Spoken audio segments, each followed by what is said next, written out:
Vale. Pues hola a todas las personas, muchas gracias por conectarse. Yo soy Natalia García, soy parte de la vicejefatura de SEMU de este año y el taller de hoy va a ser orientado a dos cosas esencialmente. Lo primero es, vamos a empezar por criterios de adjudicación, de qué forma deberíamos estar juzgando y bajo qué criterios deberíamos llevar a cabo tanto la deliberación como la retroalimentación. Y la segunda parte del taller, teniendo las bases de los criterios, va a estar orientada a toma de notas. Esta parte va a ser muy práctica. Vamos a ver un breve debate, solamente dos discursos. Y lo que vamos a hacer es, ya sea que o me muestren notas de sus debates anteriores o la de ese debate en particular, para pues ir mejorando la toma de notas tanto mientras debatimos como cuando deliberamos. Entonces, empecemos con el taller. Lo primero es criterios de votante informada promedio, que es básicamente la lógica bajo la cual deberíamos estar adjudicando en formato parlamentario británico y también debatiendo. Hice un taller hace poco de esto que es mucho más largo y mucho más exhaustivo. Entonces, les dejo ahí el link e igual después se los comparto al final de la sesión para que tengan la oportunidad de revisarlo si no lo han hecho todavía. Pero básicamente, ¿qué es una votante informada promedio? Es una persona que está constantemente actualizada de las noticias más recientes o más relevantes. Es una persona que constantemente lee titulares de revistas, de periódicos, etcétera. Sabe las cosas básicas del mundo, como los presidentes de distintos países, en dónde está ubicado un país en particular. eh, en general, quién es parte de un gabinete de un país, por ejemplo, y está constantemente informada de distintos temas, no solo política, sino también economía, noticias de actualidad, etcétera.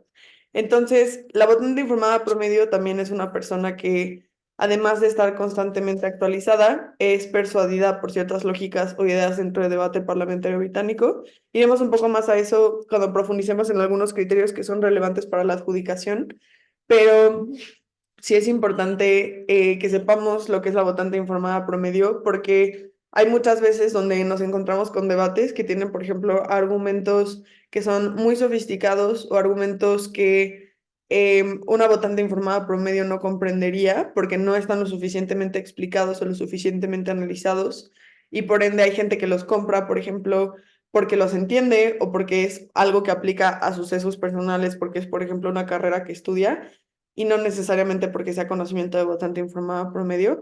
O al contrario, hay ocasiones donde las personas simplemente no pueden acceder a la argumentación porque no está elaborada para una votante informada promedio. Entonces, ese es el overview general de lo que es una votante informada promedio. De nuevo, si quieren revisar ese taller, creo que puede ser más útil, es mucho más exhaustivo. Esto solo fue un poco por encima. Lo segundo es un criterio muy importante que es de persuasión, y aquí hay varios puntos que vamos a empezar a analizar. Y los criterios son tanto las cosas que en nuestra cabeza vamos a estar utilizando mientras estamos juzgando un debate, y eso es algo que muchos otros talleristas en este ciclo de prácticas de personas juezas han afirmado y me parece muy relevante retomar lo que es, mientras vamos juzgando un debate, estamos pensando en nuestras cabezas si las cosas que están diciendo las personas nos persuaden o no, con distintos criterios, ¿cierto? Que es plausibilidad, importancia, etcétera, pero vamos elaborando esos criterios en nuestra cabeza para saber si efectivamente las cosas están probadas, si efectivamente las cosas son plausibles. Entonces, aunque obviamente nuestra toma de notas tiene que ser lo más pura posible, digamos, en relación a intentar tomar la mayoría de las notas posibles dentro de lo que es pues plausible para una persona, también tenemos que irnos preguntando si las cosas que vamos anotando son relevantes, si las cosas que vamos anotando están probadas. Porque el problema es si, por ejemplo, tenemos un argumento que una persona presenta y que no es un argumento que está necesariamente probado, pero igual lo anotamos, puede ser que a la hora de la deliberación esto pueda ser confuso. Entonces es importante igual irnos preguntando las cosas que iré explicando a lo largo de este pequeño taller para ver si es cierto que son cosas que están probadas, si son cosas que nos persuaden.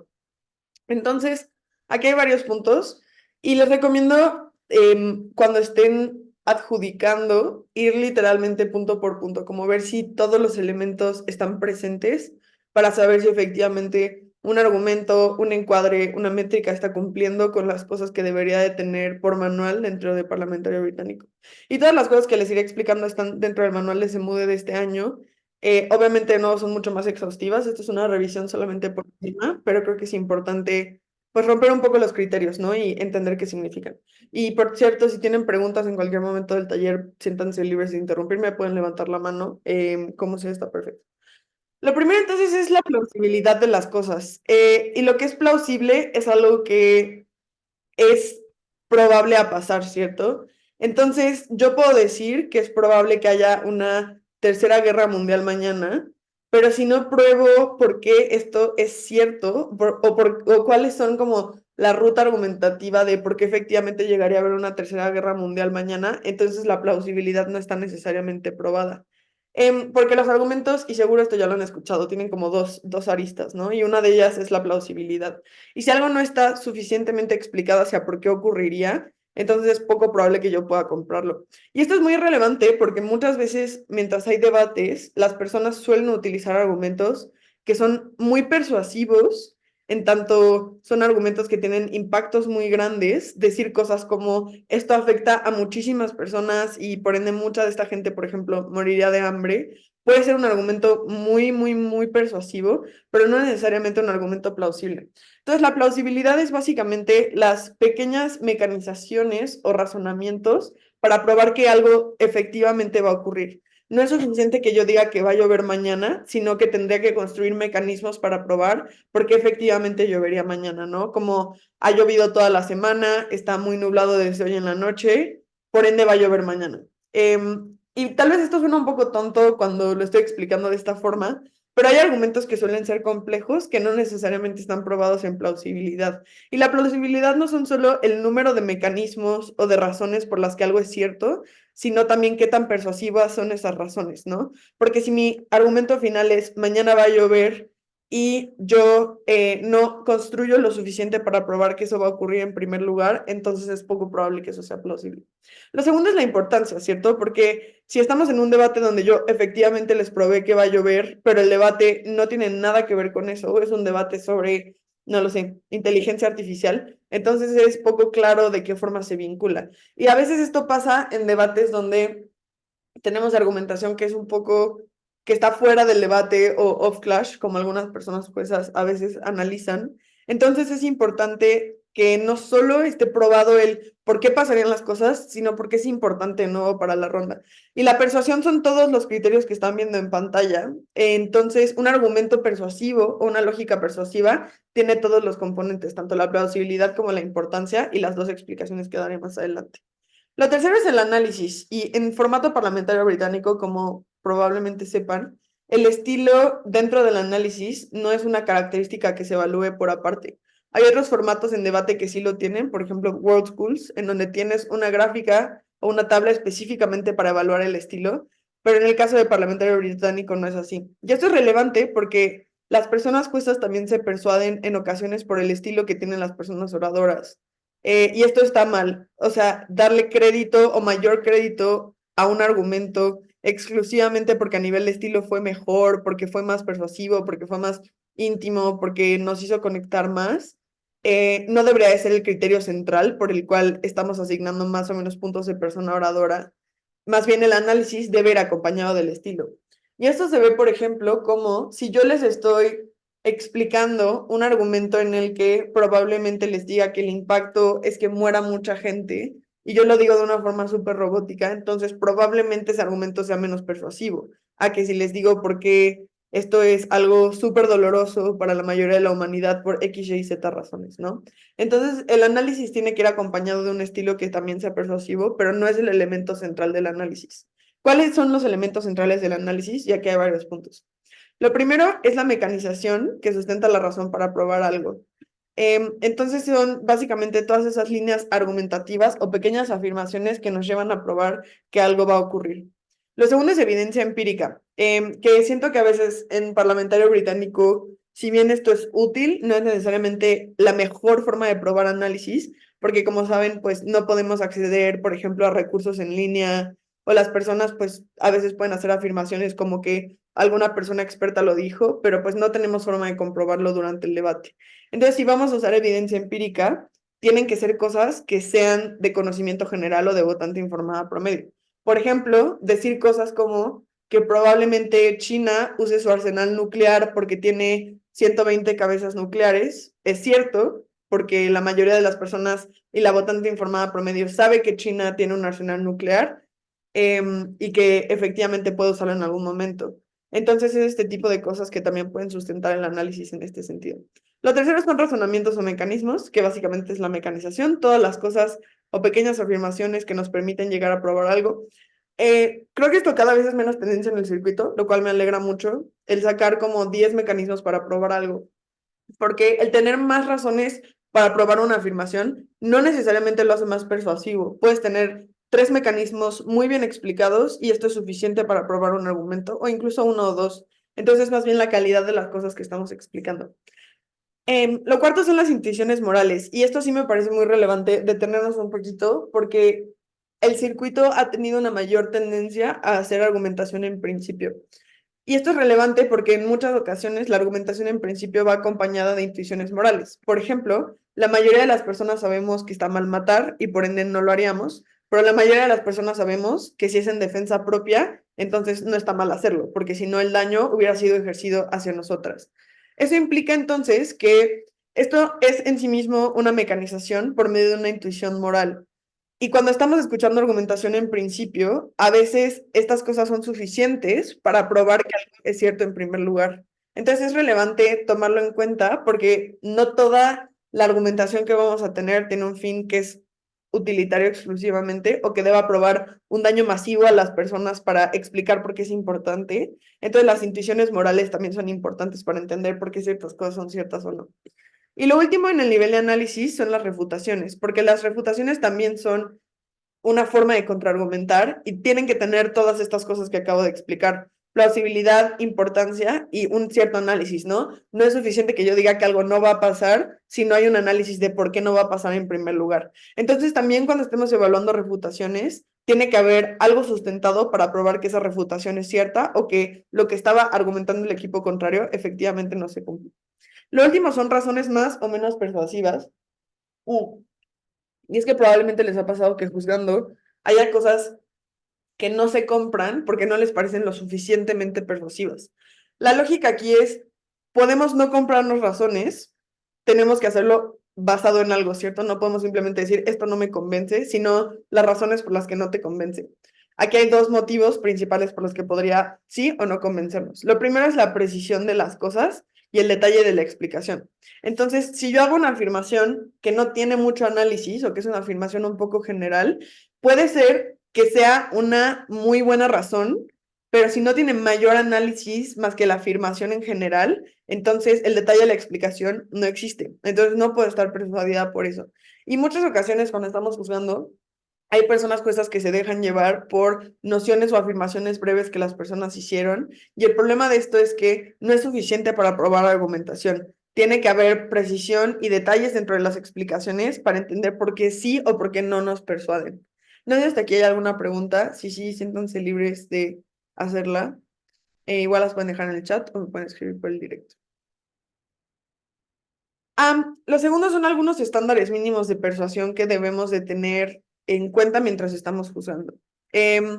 Aquí es súper importante pensar en si la razón o las explicaciones en sí mismas son plausibles y si consecuentemente hace que un argumento sea persuasivo o no.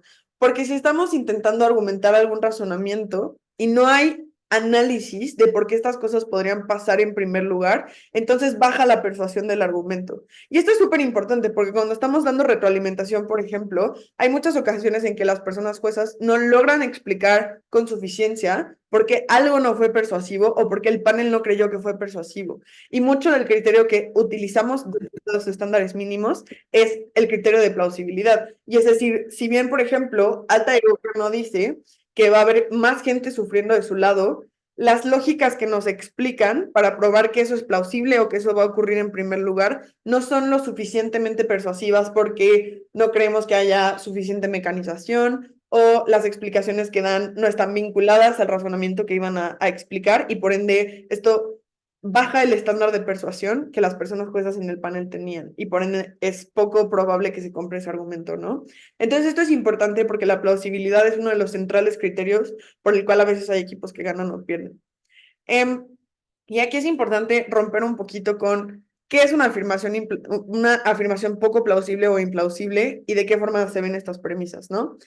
Lo primero es afirmar cosas que no son ciertas. A veces esto es difícil de discernir en los debates, ¿no? O sea, puede haber veces que las personas oradoras tengan mucho conocimiento de un tema y nosotras como juezas no lo tengamos. Entonces, el acceso empírico al conocimiento es asimétrico y si no hay mayor explicación, entonces es poco fácil acceder a si la explicación es cierta o no, ¿cierto? Entonces, yo, por ejemplo, soy internacionalista y si yo les digo, mientras estoy argumentando, que el realismo es la mejor forma que tienen los países para defenderse porque necesitan de su supervivencia, probablemente esto, si no eres una persona internacionalista, no te suena nada, ¿no? Entonces es importante entenderlo porque la plausibilidad de esas cosas entonces tampoco está lo suficientemente probada. O que simple, y este tipo de cosas pues sí son fáciles de identificar, ¿no? Que una persona diga algo que es abiertamente falso. Cosas como, por ejemplo, que Morena no ganó las últimas elecciones en México o que, no lo sé, Joe Biden no es el presidente de Estados Unidos en la actualidad. Entonces, simplemente estas cosas no son persuasivas y las personas pues deberían desacreditarlas completamente cuando estamos usando un debate. Porque nos estamos basando en votante informada promedio y sabemos que estas cosas son o no son ciertas, lo cual implica un débil o nulo soporte a un argumento y por ende entonces tenemos que tener estándares mínimos de que las cosas que las personas debatientes están argumentando estén o lo suficientemente explicadas o que sean ciertas en principio. Algunas cosas que hacen que un razonamiento sea más o menos persuasivo es el número de argumentos. Por ejemplo, tienes muchas explicaciones para probar algo o la profundidad de las explicaciones, ¿no? Si está lo suficientemente analizado o no. Vamos a lo siguiente, que son las razones básicas y convincentes y de qué forma deberíamos estar siendo persuadidas o no por esta razón. Aquí hay tres formas principales de analizarlo. Lo primero es que sean comprensibles. Lo segundo es que sean claras y precisas y lo tercero es que sean efectivas. No sé si les ha pasado que a veces están juzgando algún debate y no entienden qué están diciendo las personas oradoras. Y creo que esto pasa más de lo que nos gustaría, ¿no? Porque a veces la gente utiliza el lenguaje muy técnico que es difícil de comprender o a veces la argumentación es sumamente circular o a veces es difícil entender a qué se refiere la persona oradora o cómo se vincula a la cosa que querían probar en primer lugar. Entonces, es importante hacer dos cosas cuando esto nos pasa. Lo primero es efectivamente ver si es que no estamos entendiendo porque no está siendo bien explicado o si no estamos entendiendo porque tenemos un sesgo o nos es difícil comprenderlo. Y aquí es en donde es importante, por ejemplo, durante la deliberación, si no estamos entendiendo algo, corroborarlo con el panel. Usualmente las personas juezas principales deberían hacer pues un esfuerzo por hacer preguntas que nos hagan comprender si esto sí era entendible o no, pero también hacer preguntas como, a mí no me queda claro si este mecanismo estaba lo suficientemente probado o qué quería llegar a probar y por ende era o no era comprensible. Pero dentro de lo que cabe, tenemos que hacer el mayor esfuerzo posible por entender las cosas que las personas están afirmando para poder evaluarlas en la medida de nuestras capacidades. Esto también pasa, por ejemplo, con personas que no hablan español como primera lengua, personas que son L, o si estamos, por ejemplo, juzgando en un idioma que no es el español, si el español es nuestro idioma materno. Entonces, es importante hacer el mayor esfuerzo posible por comprender a las personas. Y sé que a veces esto puede ser un poco complejo porque nuestro cerebro cuando estamos escuchando cosas que no entendemos suele bloquearse, pero es importante sí hacer pues la mayor cantidad de esfuerzo posible por entender una afirmación y la lógica subyacente que hay detrás. Esto no implica, y aquí hay un matiz muy importante, que tengamos que resolver la argumentación de las personas y completar análisis que no está, pero sí hacer o discernir un poquito si es cierto que están o no están probadas las cosas. Y por esto es importante ir teniendo o accediendo a criterios mientras vamos juzgando, con base en las cosas que les explicaba antes, ¿no? Si hay análisis, si es plausible, si hay criterios de importancia, si está o no explicado, X, Y, Z. Lo segundo es que las cosas sean claras y precisas, y creo que esto es como se desprende un poco de la lógica de que la argumentación sea comprensible. Pero, por ejemplo, si algo es ambiguo o es súper vago mientras alguien lo está explicando. Creo que esto suele pasar, por ejemplo, a veces en debates filosóficos o debates de emociones. Si la gente no logra bajar los conceptos que está utilizando y las cosas no son precisas, entonces también la evaluación de esa argumentación es difícil de llevar a cabo, ¿cierto? Entonces, una de las razones más básicas debe ser que las cosas sean claras. Y a veces en debates se nos olvida que tenemos que ser personas claras y que efectivamente tenemos que transmitir lo que estamos intentando explicar a la persona jueza, que al final es alguien que simplemente está intentando entender un debate, ¿cierto? Entonces, si para nosotras las explicaciones no son claras o las explicaciones no están llegando al punto central de la argumentación, entonces también es una razón básica para, por ejemplo, decidir no comprarlo. Y lo último es si es efectivo. Y aquí sí me gusta retomar un poco la lógica del estilo, que es si bien no es el criterio central para evaluar un argumento, si un argumento está siendo explicado de una forma que es convincente aún más a través del estilo, porque tiene análisis y todos los componentes básicos de los criterios, y además es persuasivo, porque la persona está explicando algo súper emotivo de forma igualmente emocional, entonces el uso de la retórica amplía el efecto del análisis lógico. Y esto es súper importante, sobre todo cuando otorgamos puntos de persona oradora, porque a veces son criterios diferenciadores para alocar un 85, por ejemplo, durante un discurso. Y también no tenerle miedo a los puntajes altos o bajos, dependiendo de todas estas razones básicas de si hay análisis, si fue plausible y si efectivamente está llegando a ser claro y preciso. No sé si desde aquí hay alguna duda, si no, me sigo. Cool.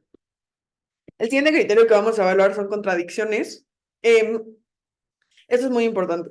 Hace poco tuve un debate que fue súper confuso y era algo muy chistoso porque en gobiernos, Cámara Alta de Gobierno, específicamente primera ministra, tenía un argumento específico y luego la viceprimera ministra contradijo esa explicación. Y lo que pasa cuando eso ocurre es que tenemos que tomar en cuenta exclusivamente, y lo que el manual nos indica es el análisis de la primera persona oradora. Entonces, eso fue lo que hicimos en el panel, pero después durante, o sea, pues la segunda parte del debate, cuando llegan las cámaras bajas, la extensionista de nuevo tiene una argumentación y luego el látigo la contradice. Entonces, eso era difícil para evaluar, por ejemplo, la comparativa entre bancadas y luego la comparativa dentro de las cámaras, ¿no? Hasta qué punto nos sentíamos o no persuadidas por el análisis de las debatientes y hasta qué punto podíamos o no comprar una extensión que estaba pues un poco mitigada por la contradicción que después tuvo el látigo, ¿no? Entonces las contradicciones son importantes de evaluar porque ocurren más de lo que nos gustaría y porque muchas veces las personas juezas no saben cómo evaluar las contradicciones dentro de los debates y le dan crédito a cosas a las que no deberían estarle dando crédito. Entonces, los equipos no pueden recibir crédito por dos argumentos que son mutuamente excluyentes y solamente se puede recibir crédito por el primer argumento que se haya presentado. Entonces, si, por ejemplo, en un debate hay equipos, y esto a veces pasa, ¿no? O sea, como hay argumentación que puede ser contradictoria y luego la segunda persona oradora sale a corregirlo y a decir como, no, a ver, esto es lo que realmente queríamos decir. Por manual lo que se debería evaluar es exclusivamente lo primero, ¿no? Todos los argumentos subsiguientes o que se contradigan simplemente no coexisten con el primer argumento y no deben ser acreditados en lo más mínimo. Y entre bancadas, esto es súper importante porque hay una línea muy fina entre cámaras bajas que buscan ser estratégicas y ampliar la argumentación de una cámara alta que, por ejemplo, es un trabajo deficiente. Y lo segundo es, hay una parte que también es importante en relación al acuchillamiento, ¿no? Entonces, cualquier contradicción o refutación de una cámara baja hacia su propia alta no se debe considerar en el momento de determinar la fuerza de la cámara alta o su nivel de persuasividad. Y lo que esto quiere decir básicamente es, si una cámara baja contradice a su cámara alta o acuchilla a su cámara alta diciendo lo que Cámara Alta de Gobierno dijo simplemente no es admisible en el debate X y Z, aquí debe de haber dos elementos. Lo primero es, si es cierto que este acuchillamiento es válido, las personas juezas deben evaluar por qué es válido, ¿cierto? Tanto por la explicación que debe dar, por ejemplo, la extensionista o el látigo de por qué lo es, y también ver hasta qué punto ese acuchillamiento es válido independientemente de lo que el orador está explicando. Entonces, utilizar nuestro criterio para ver si efectivamente Cámara Alta de Gobierno no hace un buen trabajo probando lo que tenía que hacer o contradice la moción, por ende Cámara Baja de Gobierno, aunque acuchilla, pues lo hace con razón o no, o definitivamente no para nada. Y esto es importante también porque si esto pasa, entonces no es necesariamente cierto que una cámara alta esté fuera del debate por eso o que se le reste nivel de persuasividad, porque si una cámara baja igual decide hacer esto o generar una contradicción, se debe evaluar de manera distinta la cámara alta, por ejemplo. Entonces esto se ve como, entonces, alta de gobierno, a pesar de que su cámara baja dice que esto no es cierto, que se contradice o que la cuchilla, el análisis de cámara alta de gobierno igual existe, independientemente del nivel de persuasividad que la cámara baja quiera restar. Entonces, las comparativas igual se deben evaluar independientemente de ese acuchillamiento, independientemente de esa contradicción.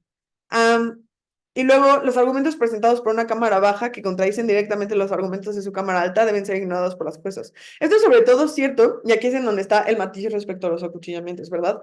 Porque a veces sí hay debates donde, por ejemplo, alta de Oppo simplemente va en contra de la moción o en contra de lo que tenían que defender, y como cámara baja es muy difícil seguir esa línea argumentativa, entonces es evaluar hasta qué punto la cámara baja está siendo estratégica, por ejemplo, o los matices, ¿no? Si, por ejemplo, una cámara baja dice, mi cámara alta explica esto muy bien, pero yo voy a elevar este análisis explicándoles por qué no logran completar el análisis de plausibilidad y nosotros lo haremos, eso claramente no es una contradicción, ¿no? Es una ampliación de la línea argumentativa.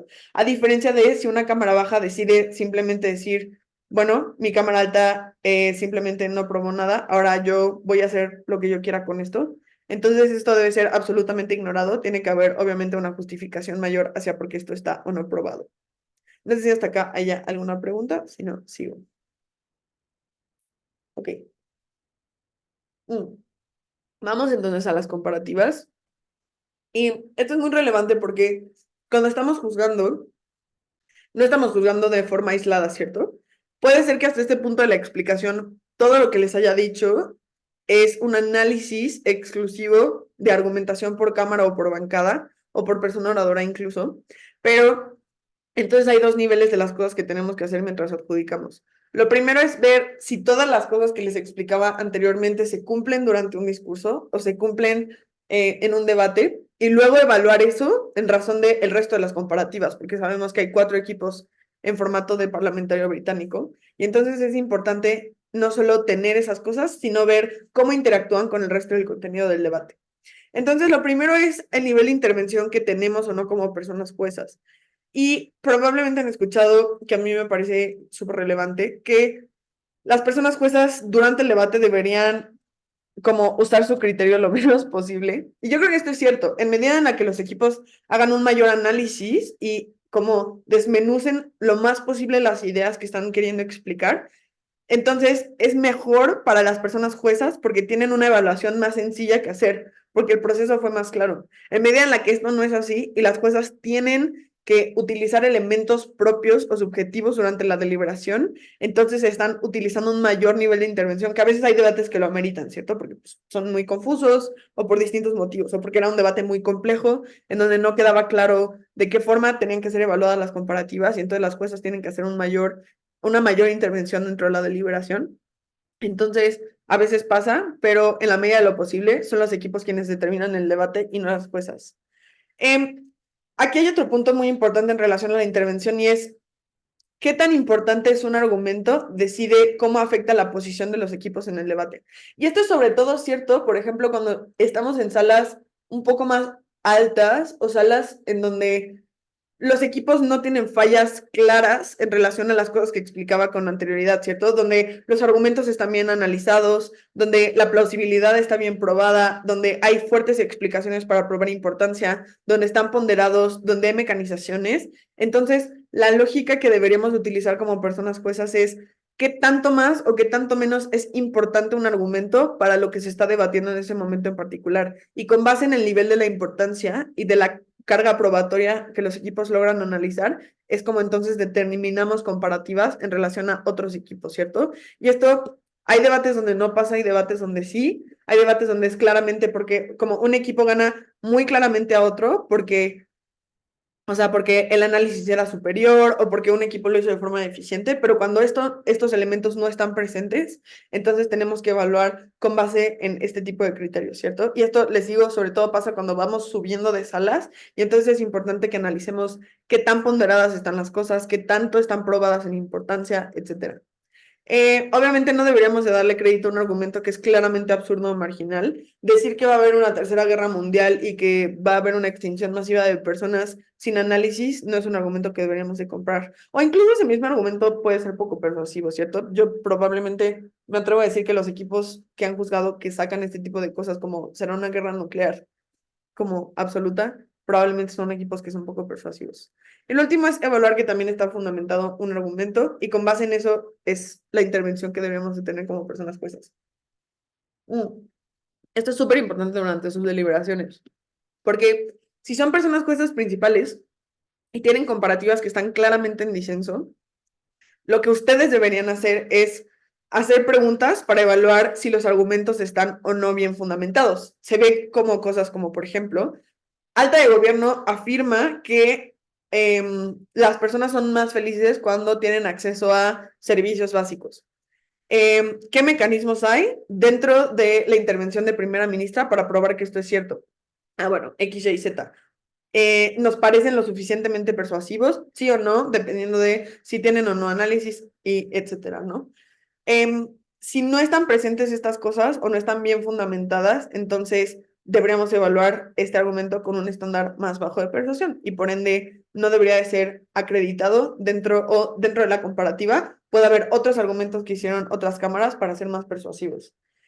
Y si son personas panelistas, por ejemplo, tienen que hacer una labor mayor por explicarle a su persona jueza principal por qué sí o por qué no creen que un argumento está lo suficientemente fundamentado. Y esto de nuevo se remite a lo primero que les explicaba. No es suficiente hacer lógicas como estilo o subjetividades personales, sino utilizar los primeros criterios que ponía en la primera diapositiva para decir, mira, yo creo que este análisis está lo suficientemente explicado. Sí, Elías, vi que tienes una duda. Échalo. Eh, a ver, la duda dice, en un escenario donde Alta de Gobierno presenta un análisis bueno sobre por qué es probable que un impacto suceda, pero en explicar su relevancia, y luego Alta de Oppo, pero sin explicar su relevancia, y luego Alta de Oppo presenta un impacto con un análisis subpar, pero sí explica por qué es importante, ganaría Alta de Gobierno. A ver, si entendí la pregunta es, Alta de Gobierno tiene un análisis muy bueno de que algo probable, o sea, de que un impacto pueda suceder, pero no explica la relevancia. Y luego Alta de Oppo tiene un análisis similar a Alta de Gobierno, pero sí explica la importancia de eso. Esa es la pregunta. Y la pregunta es si ganaría Alta de Gobierno, ¿no? Yo creo que aquí depende, o sea, depende un poco del debate, ¿cierto? Pero en la generalidad, o sea, lo que yo te diría para analizar esa comparativa es si Alta de Gobierno tiene un mejor análisis y explica por qué sucede un impacto y está lo suficientemente vinculado a la moción, pero Alta de Oppo no explica, por ejemplo, o sea, pero Alta de Oppo no logra probar por qué esto de nuevo es como porque esto sí se vincula mejor, entonces sí ganaría Alta de Gobierno. Pero si Alta de Oppo sí tiene el mismo nivel de análisis y además explica por qué es más relevante, aunque no, o sea, yo creo que aunque no logre desbloquear necesariamente aquí están todos los impactos relacionados a esto, si sí logra probar la relevancia de la explicación que tiene, entonces a su vez está logrando desbloquear el impacto. Entonces, yo creo que depende, específicamente en el caso que planteas en la duda del chat, si Alta de Oppo hace un análisis exactamente igual a Alta de Gobierno y además explica la relevancia de ese análisis, entonces gana Alta de Oppo. Porque igual hacer una explicación de relevancia también es desbloquear hasta cierto punto un impacto, ¿cierto?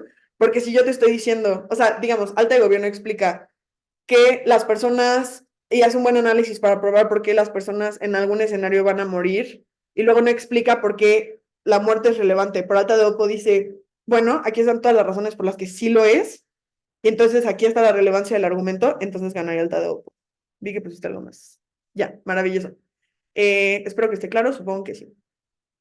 Luego vamos a otra comparativa importante que son las refutaciones. Esto es súper relevante. Muchas veces cuando adjudicamos, sobre todo cuando empezamos a adjudicar, hay personas que desacreditan las refutaciones como carga argumentativa y esto es erróneo. Como las, o sea, Las refutaciones sí son carga argumentativa, sí son cosas que deberíamos tomar definitivamente en cuenta. Puede haber análisis o puede haber extensiones, por ejemplo, que son exclusivamente refutativas y deberíamos absolutamente acreditarlas. Obviamente tienen que tener de nuevo análisis, todas las cosas que ya expliqué, no me remitiría a eso, pero no deberíamos desacreditarlas simplemente por ser respuestas. Es más, hay turnos en formato parlamentario británico que están destinados principalmente a ser refutativos, como los látigos o los vices.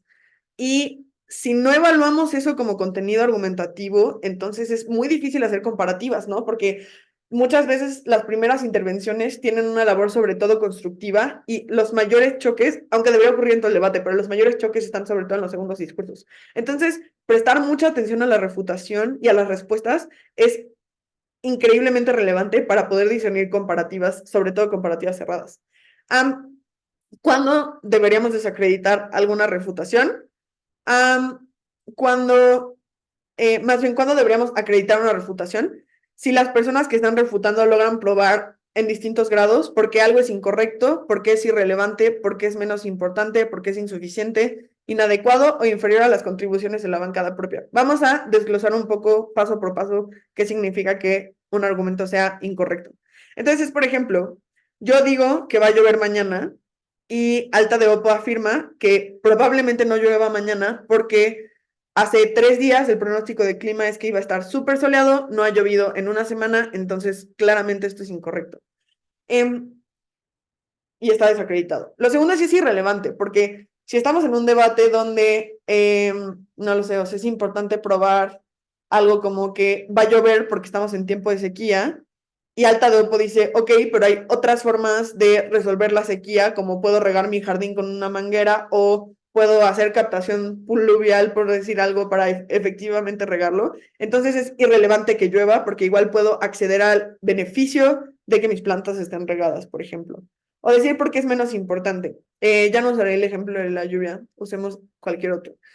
Por ejemplo, si estamos en un debate sobre salario mínimo versus que la gente tenga acceso al trabajo, yo puedo decir que lo más importante del debate es que la gente tenga un salario mínimo, porque esto puede hacer que su calidad de vida mejore, pero Alta Dopo dice, si no tienes trabajo, o sea, si no tienes trabajo, aunque haya un salario mínimo, no puedes acceder al mismo. Es mejor poder tener un trabajo, por ejemplo, irregular, pero que te pague para poder subsistir. Por ende, es poco importante que tengas acceso al salario mínimo, siempre y cuando tengas por lo menos un salario que te beneficie en cierto punto. Insuficiente o inadecuado es, bueno, o sea, básicamente la argumentación no logró probar lo que Alta de Gobierno quería decir, o están argumentando en algo que no es necesariamente lo más relevante del debate, etcétera, ¿no? O tienen menos análisis o tienen menos razonamiento. Entonces esto sería como un poco más técnico, pero igual es importante tomarlo en cuenta. El último es el engagement. No sé si les ha pasado, y es horrible, juzgar debates que son muy paralelos, que los equipos no chocan, que parece que estamos debatiendo cosas absolutamente distintas. Y ese tipo de debates son difíciles de evaluar porque es complejo ver cómo se traslapan un poco las intervenciones, ¿no? Entonces aquí hay un tip que les puedo dar y es, cuando tenemos debates con poco contenido que choque entre sí, entonces vamos a lo más básico que se está haciendo y es hasta qué punto un equipo logra probar la carga de la prueba que se impuso al inicio del debate o qué equipo tiene más análisis para probar sus razonamientos. Aunque no haya engagement, esos son los criterios a los que deberíamos de remitirnos. Pero el engagement es muy importante porque nos permite entender o seguir mejor los argumentos para ver de forma mutua de qué manera estamos más o menos persuadidas por una lógica y una posición dentro del debate. Y los mejores debates son los que tienen mayor engagement, ¿no? Porque es como seguir un juego de ping pong que no se para, ¿no? Entonces es ver de qué forma un argumento se va sobreponiendo al otro, dependiendo de qué forma lo están retomando las personas oradoras, ¿no? Ya les expliqué qué hacer cuando hay falta de engagement, pero una de las formas más fáciles de evaluar engagement es con puntos de información. Es súper importante que cuando juzguen inciten a las personas oradoras a dar puntos de información, pero también evalúen de qué manera interactúa el contenido de los puntos de información con el contenido de la bancada contraria o de la cámara contraria, Por ejemplo, para adelantar una extensión, para hacer una buena refutación, eso es súper relevante, pero también ver de qué manera los discursos retoman todo lo que dijo la contraparte para ver si efectivamente está siendo respondido o no. Entonces, de nuevo, todo en formato parlamentario británico es en comparativas, no se analiza por sí mismo. Cuando sí se analiza por sí mismo, es para ver o dos cosas. Uno, o no hubo nada de engagement en el debate y entonces tenemos que remitirnos a si hubo o no análisis X, Y, Z. O dos, cuando tienes argumentación igualmente buena, entonces ver qué nos persuade más y romper un poco los mecanismos para ver quién lo probó mejor, ¿cierto? Y entonces ahí es en donde deberíamos de remitirnos un poquito más a las partes más sencillas o más lógicas de la argumentación. Vamos entonces a cargas de la prueba, ya casi vamos a llegar a la parte del taller que es un poco más práctico, así que bear with me. Sé que esto puede ser súper técnico, pero es muy, muy, muy relevante. Y les recomiendo mucho, o sea, no solo tomar notas, sino cuando estamos argumentando o deliberando, es súper importante remitirnos a estos criterios porque nos hace ser personas juezas, a su vez más persuasivas, ¿no? Y a su vez nos permite justificar mejor por qué sí o por qué no creemos que gana un equipo. Y esto nos permite a su vez tener un criterio pues mucho más discernido, ¿no? Y un criterio que es mucho más pues fácil de probar y entonces nos simplifica muchísimo la vida cuando estamos usando. Vamos entonces a las cargas de la prueba y de qué forma deberíamos de evaluarlas mientras estamos deliberando y mientras estamos en un debate. El primer tipo de carga de la prueba es algo que está implícito en la moción. El ejemplo que hay aquí es, en grandes epidemias, esta casa priorizaría la vacunación de ciudadanos respetuosos de la ley. Y aquí la carga de la prueba es muy clara, ¿no? Priorizar las personas que sí respetan la ley, ¿no? La gente que, no lo sé, la gente que no ha delinquido en ningún momento, la gente que paga sus impuestos, etcétera, ¿no? Entonces, lo que tiene que probar alta de gobierno en este caso, o los equipos de gobierno, es por qué priorizar a la gente que es una ciudadana respetuosa. Y aquí es muy evidente. Lo segundo es cuando un equipo lo establece mediante argumentos específicos. Entonces, por ejemplo, si hay un debate sobre si las personas, o sea, como por ejemplo de legalización de todas las drogas, ¿no? Un equipo puede decir, alta de gobierno tiene el deber de probar que legalizar todas las drogas es beneficioso para la mayoría de la población. Si no lo hace, como está fuera del debate. Y aquí hay algo importante y un matiz importante, que es, también nosotras como juezas tenemos que discernir si esas cargas de la prueba están siendo justamente alocadas o no. Usualmente cuando están implícitas en la moción lo son, como el equipo de adjudicación en la mayoría de los escenarios pensó la moción, la balanceó, le pareció una carga razonable y por ende eso está en el debate.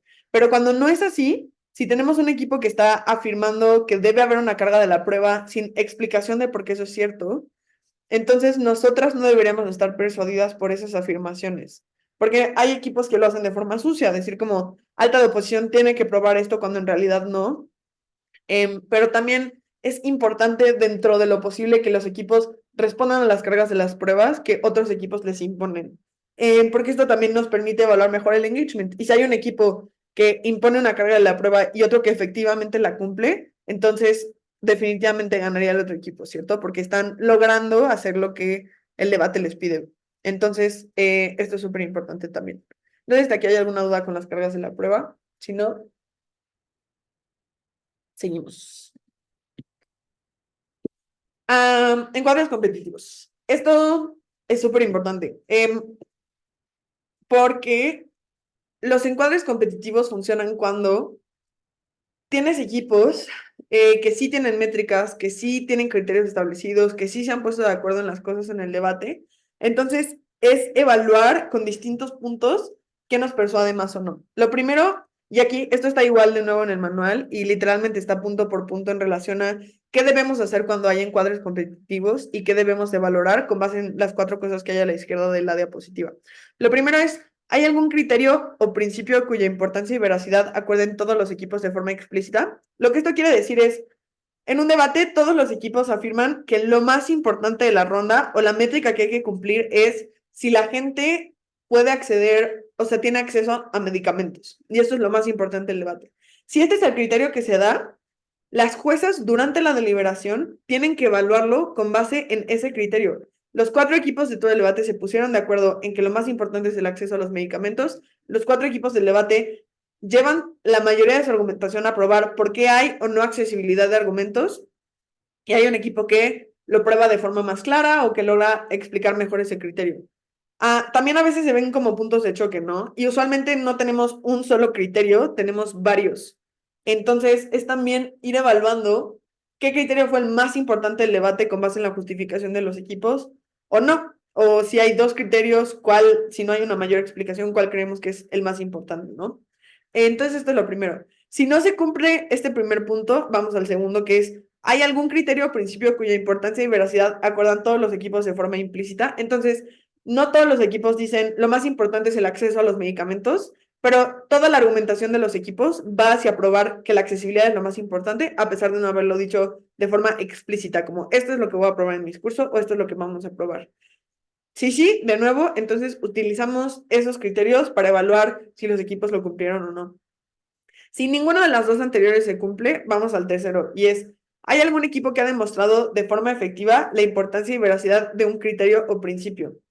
Entonces, esto como usualmente empieza a ocurrir en salas, o sea, esto puede pasar en cualquier debate, ¿cierto? A veces hay debates en top rooms que son súper confusos porque esto no está presente, a veces no, pero sí diría que la tendencia es hacia salas que pueden ser un poco más bajas, en donde no hay suficiente engagement entre los equipos.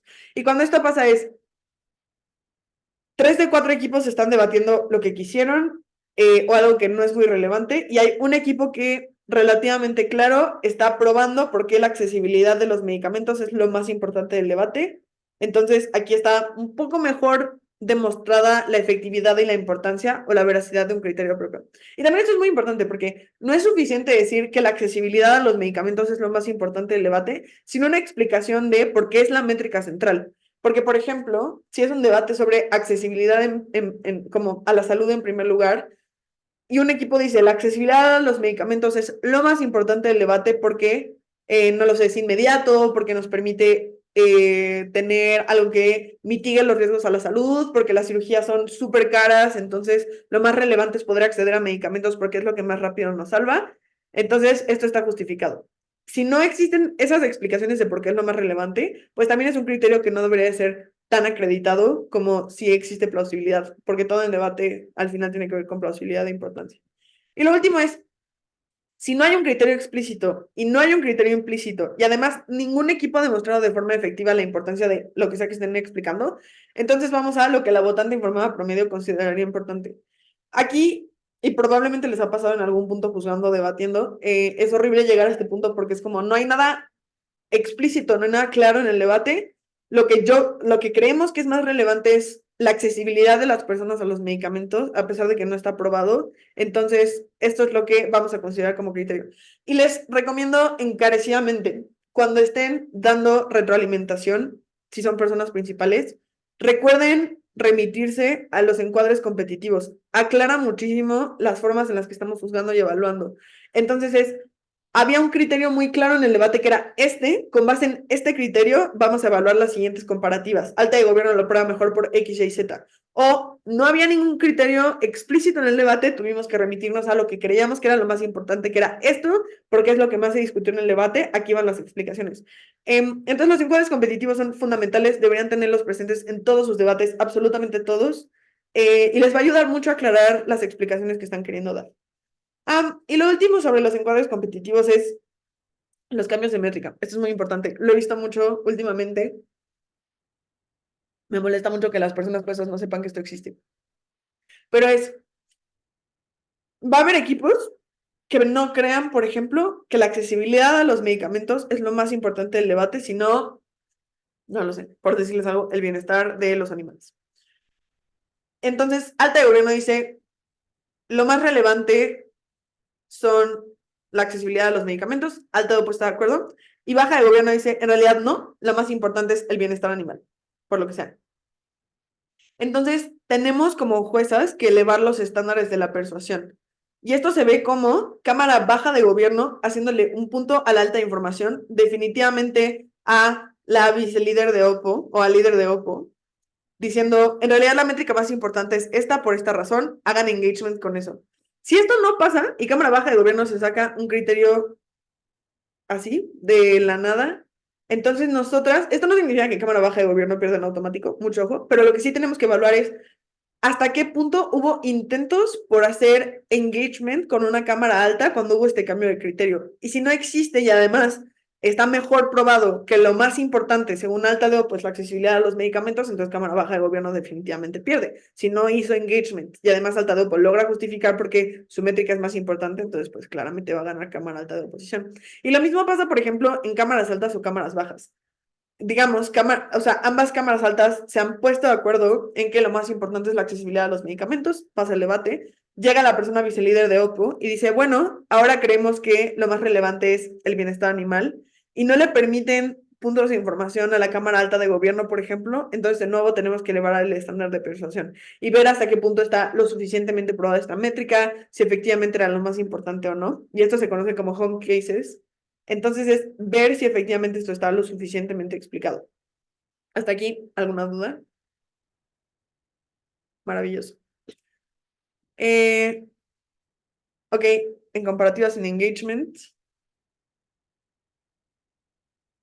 se evalúa el nivel de persuasión. Sí, o sea, en todas las comparativas siempre tienes que evaluar el nivel de persuasión, en todos los debates en general. Pero si además tienes, digamos, un debate donde hubo muy poco engagement entre argumentos, ¿no? Y los equipos como que no están respondiendo o no lo están haciendo de forma muy directa. Entonces, si tienes puntos de información, son, o sea, yo los he utilizado, la mayoría de las cosas, espero que lo hagan. O sea, a ver, y un punto de información es muy relevante para discernir comparativas en general.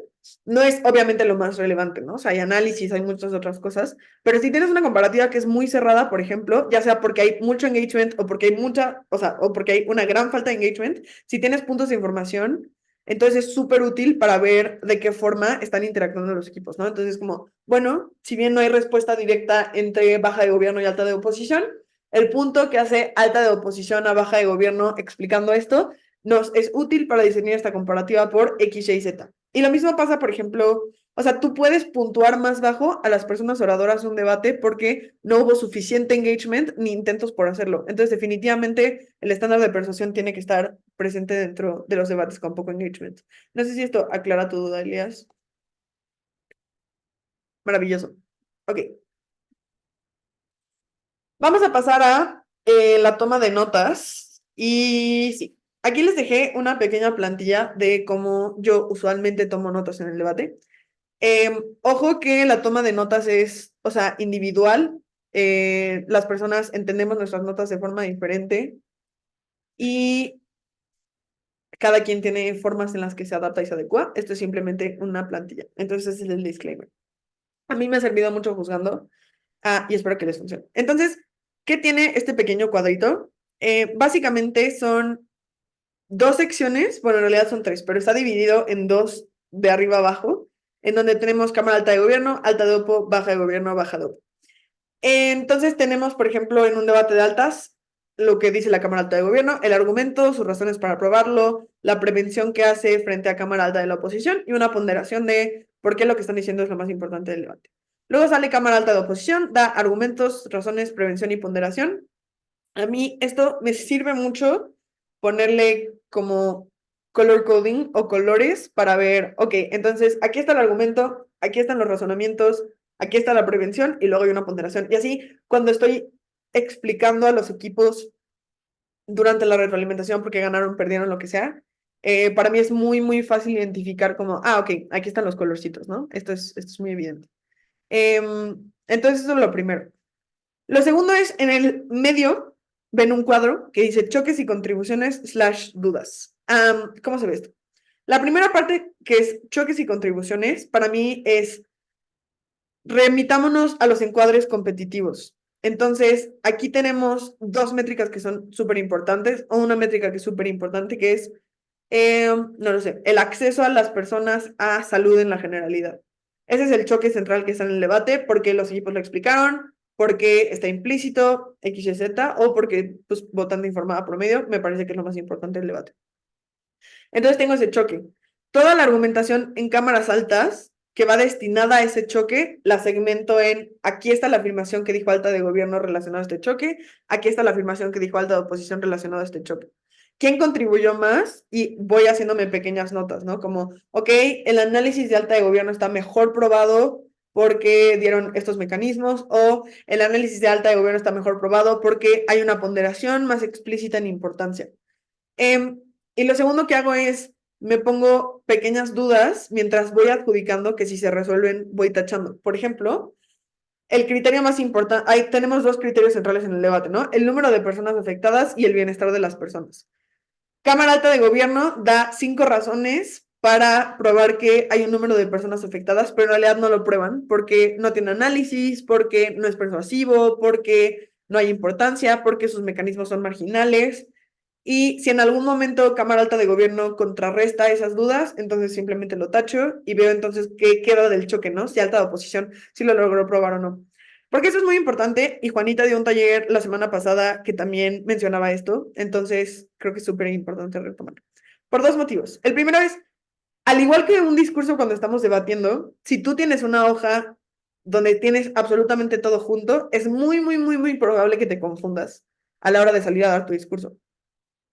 Lo mismo pasa con una deliberación y luego y su posterior retroalimentación. Si tú simplemente tienes tus notas del debate y de ahí vas sacando todo, es muy, muy, muy probable que no evalúes las mayores contribuciones de forma exhaustiva o las contribuciones más importantes porque es muy fácil perderse en tus notas. Entonces, tener un esquema que nos permita evidenciar qué es lo más importante y de qué forma gana o pierde un equipo el debate con base en esto, nos permite entender entonces qué es lo más relevante que le queremos transmitir a las personas oradoras de lo que pasó en la ronda. Esto no tiene que ser así, si el esquema le sirve más con una hoja aparte, etcétera, entonces es mejor.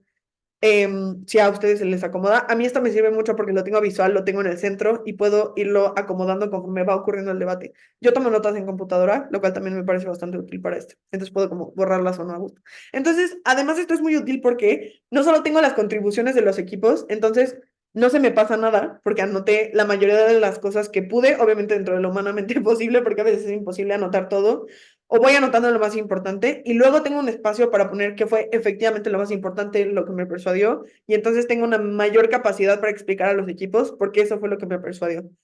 Y hay una parte extra que no la puse ahora porque esta es toma de notas orientado sobre todo a debate, que es cuando estamos escuchando, por ejemplo, como personas principales o como personas panelistas a nuestras panelistas, por ejemplo, ¿no? Entonces, yo tengo una duda sobre si las razones de Cámara Alta de Gobierno logran probar al número de personas afectadas en el debate. Entonces, estoy adjudicando con Elías, ya sé que tengo esta duda y le digo a Elías como, tú tienes algo en tus notas que hizo tracking de que Alta de Gobierno efectivamente prueba al número de personas afectadas y Elías me dice, Natalia, por supuesto que sí, aquí están los 6 mecanismos que dieron. Ah, ok, entonces tacho esa duda. Y esto es súper importante porque nos permite entonces también generar mejores deliberaciones con el panel, ¿no? Identificar claramente nuestras dudas o en su contrario, si efectivamente Fernando me dice que, que eso no estaba que esto no estaba lo suficientemente probado, yo le digo, Fernando, por supuesto que sí, aquí están todas las explicaciones que da Alta de Gobierno para probar que esto está lo suficientemente probado, entonces esto me permite hacer un mejor tracking y también anotar las contribuciones que va haciendo el panel para retomarlas durante la retroalimentación y que sea pues lo más representativo posible de lo que también hubo en la deliberación, ¿cierto? Entonces, eso es sobre toma de notas. Y lo último que les recomendaría es, si están empezando a encontrar su estilo personal a la hora de hacer, o sea, a la hora de tomar notas, entonces, a mí me servía mucho inicialmente tener los criterios presentes en algún lugar, no necesariamente dentro de mis notas, pero en un post-it, de como tener el manual cerca e ir como haciendo un pequeño chequeo de qué cosas sí se van cumpliendo. Entonces, ¿esto está lo suficientemente analizado? Sí. ¿Esto está explicado en importancia? Sí. ¿Esto es relevante para el debate? Sí. Y así me ayuda mucho y eventualmente, al igual que un discurso, cuando empiezas a hacer ciertas cosas como mecanización o ponderación, se te va quedando. Entonces llega un punto donde automáticamente lo haces y tu mente empieza a pensar por sí sola como, ¿esto es lo suficientemente analizado? Definitivamente no. Entonces eso sobre toma de notas. Y vamos a pasar ahora a la parte práctica del taller, pero no sé si tengan alguna duda hasta ahora. La razón por la que estaba dividido así es para ver primero todos los criterios que tenemos que utilizar durante una deliberación y luego plasmar eso en la toma de notas. Asumiré que todo está chido. Maravilloso. Esta es la parte del taller donde voy a detener la grabación